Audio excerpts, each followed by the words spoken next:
It's your boy Dino from Everybody Loves Comeback. Sitting here with the man, the myth, the legend, Jonny Blades. Give you a little backstory on how I met Jonny. I was new, just had moved back down here to Orange County, Costa Mesa area. So if you're ever in the Costa Mesa area and need a dope barber, Jonny's your boy, Eastside Barber Shop. Give him a little plug. But I remember sitting in his chair for the first time and thinking, like, you know, this dude's cool, you know, like I could see myself, you know, having a lifetime long friendship with him, especially after we got to know each other and shared our stories. And you know, I was I think I had I don't even know if I had a year at the time. I think I had just over a year of sobriety at the time. And I remember telling him that I didn't have a home group. And he told me about a meeting that they would do down on Friday nights at the barber shop. And I thought it was like the coolest thing in the world, you know. And I've actually met some pretty stand-up, solid dudes out of the barber shop, which is crazy, you know. But the barber shop's just a place you go to bullshit and tell your story, you know. And yeah, Jonny's story's a trip.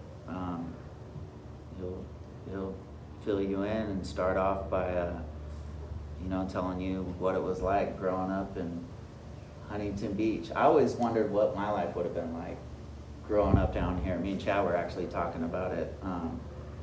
You know, growing up in Clovis, like for the influential years of my life, like I look at the influential years as like high school, you know, because that's kind of when you start drinking, kind of start hanging out with your buddies, and you really start finding out a lot about yourself. And you could either go the wrong way or the right way. But I know for me, you know, I was into sports and shit, but I also knew I liked to drink and fight.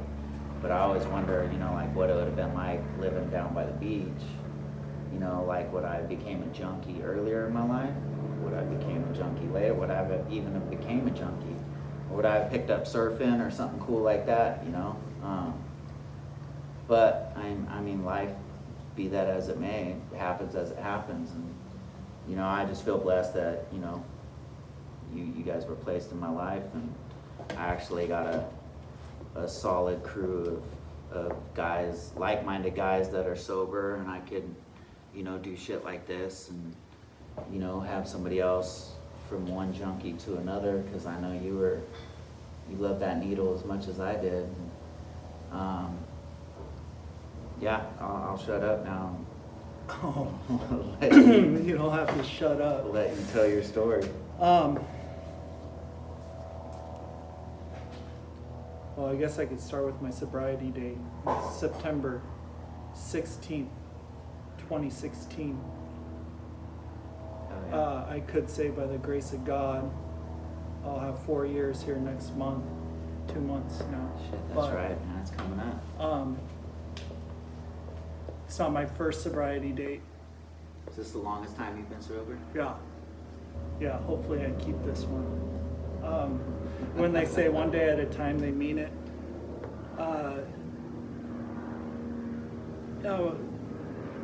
I was a train wreck.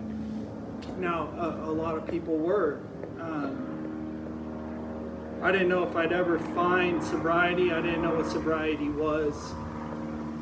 From a young age, I was on the go. And, you know, I started real young. I started everything real young. I looked up to the older crowd. I knew I just wasn't comfortable. I wasn't comfortable in myself. I always had to be fucked up. I always needed a rush.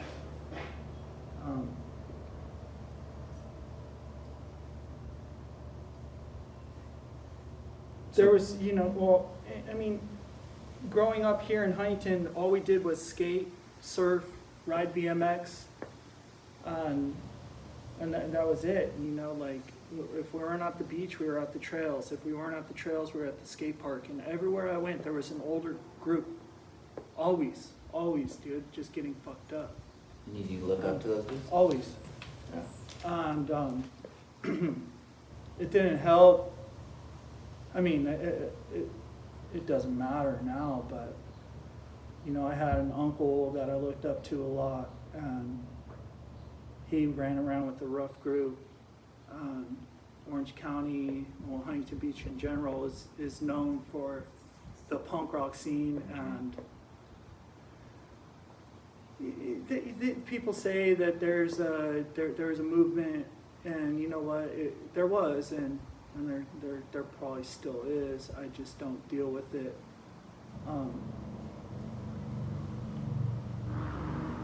The punk rock scene, for me as a kid, let me be who it introduced me to a life to where I didn't care.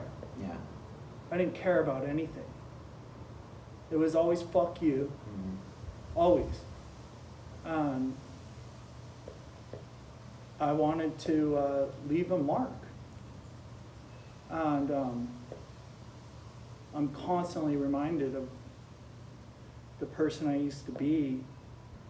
And you know, my friends are always telling me how fucking crazy and stupid I was. And I know that.